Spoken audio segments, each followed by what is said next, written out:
बिस्मिल्लाहिर्रहमानिर्रहीम अस्सलाम वालेकुम। आप देख रहे हैं बुटर टेक्निकल यूट्यूब चैनल। अगर आप इस चैनल में पहली बार आए हैं तो आपसे रिक्वेस्ट है इस चैनल को सब्सक्राइब करें और बेल आइकॉन को ज़रूर दबाएं ताकि आने वाली हर वीडियो का नोटिफिकेशन आपको मिलता रहे। आज हम बात करेंगे ग्री के डीसी इन्वर्टर एसी पे। इसमें जो एरर कोड आते हैं उसको किस तरह हल करते हैं। आज हम 4 एरर कोड पे बात करेंगे, F1, F2, F3 और F4 पे। दोस्तों, अगर आप कहीं काम करने जाते हैं, आपने देखा होगा अक्सर जब एयर कंडीशनर लगा होता है एसी ग्री का, उसमें एरर कोड शो हो रहा होता है। इसके डिस्प्ले पे इंडोर के ऊपर ना एरर कोड आ रहा होता है। आपने उसको किस तरह हल करना है आपको समझ नहीं आ रही होती, आपके जहन में होगा, आपको पता होगा तो आप जल्दी से इसको हल कर सकेंगे। इसमें जो इसमें मुख्तलिफ प्रॉब्लम होती हैं, जो एरर कोड शो हो रहे होते हैं, इसमें मुख्तलिफ प्रॉब्लम आ रही होती हैं। आपने इसको किस तरह हल करना है, इस वीडियो को पूरा देखिएगा ताकि आपको पूरी समझ आ सके। सबसे पहले हम बात करते हैं F1 पे। जो F1 कोड आता है आपके इंडोर पे शो हो रहा होगा। ये इंडोर टेम्परेचर या रूम सेंसर भी इसको बोलते हैं, उसकी प्रॉब्लम होती है। अगर वो ख़राब हो जाए या उसके अंदर जो क्लिप वगैरह लगा होता है, अगर वो सही से काम ना कर रहा हो तो उस वजह से जो एरर कोड शो हो रहा होता है। आप इसका जो इसका जैक लगा होता है उसको चेक करेंगे या इसको निकाल के चेक करेंगे वो ख़राब तो नहीं। इस तरह जो इसकी प्रॉब्लम हल हो जाएगी। आगे नंबर 2 पे है F2 की जो प्रॉब्लम है, जो इसका एवापोरेटर की कोयल के साथ लगा होता है। इंडोर में कोयल होती है, जो एवापोरेटर होता है उसके साथ एक सेंसर लगा होता है।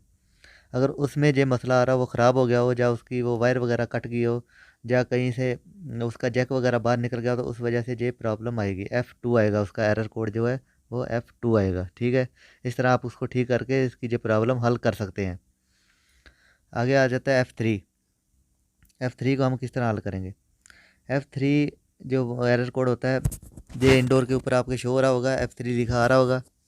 ये आउटडोर टेम्परेचर सेंसर होता है, ठीक है ना।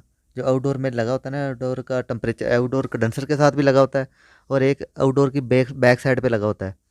आपने देखा होगा आउटडोर में भी 2 सेंसर लगे होंगे। जो इन्वर्टर एसी हैं उनमें 2 सेंसर लगे होंगे इस एसी में, ठीक है ना।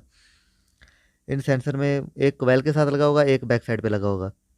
आप इसको भी चेक कर सकते हैं। अगर इसमें इसका तार वगैरह निकली है या कट गई है या सेंसर ख़राब हो गया, आप इसको इस तरह से ठीक कर सकते हैं।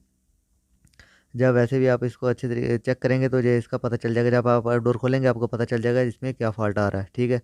आप इस तरह ये F3 वाले एरर कोड को ख़त्म कर सकते हैं। आगे आ जाता है F4। जो F4 एरर कोड है, ये आउटडोर कंडेंसर का होता है। ये देखें, आपने उसने उन्होंने पहले भी बता दिया आपको, F3 में भी ये बताया और F4 में भी ये बता दिया है, ठीक है।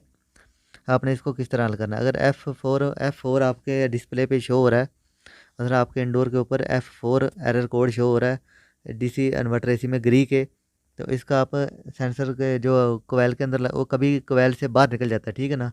अगर वो बाहर पड़ा हो तो वो काम नहीं कर रहा होता ठीक से। जब बाहर निकल जाएगा, जब वो कहीं से कट गया होगा, वायर वगैरह कट जाती है या ख़राब हो जाता है, इस वजह से आप इसको चेक कर सकते हैं, ठीक है ना। आप इसको चेक करेंगे तो जो F error code DC inverter AC से इसकी जो प्रॉब्लम हल हो जाएगी। इस तरह आप इसको ठीक कर सकते हैं। इसलिए आपको जो एरर कोड याद रखना ज़रूरी है, ताकि आप कहीं भी जाएँ, आपको मसला आए तो आप आसानी से हल कर सकें। आपके ज़हन में होगा तो आप जल्दी से इसको हल कर सकेंगे। अगर आपको पता नहीं होगा तो आप नहीं हल कर सकते, ठीक है ना। आप देखते रहेंगे इसमें क्या मसला है। ज़्यादातर जब एरर कोड बहुत प्रॉब्लम आ रही होती है आजकल, देखा ना, इन्वर्टर एसीओ में जो बहुत आती है। नॉन इन्वर्टर में भी आती है, लेकिन डीसी इन्वर्टर एसी में भी अक्सर प्रॉब्लम आती है, क्योंकि इसमें सेंसर बहुत ज़्यादा लगे हुए हैं।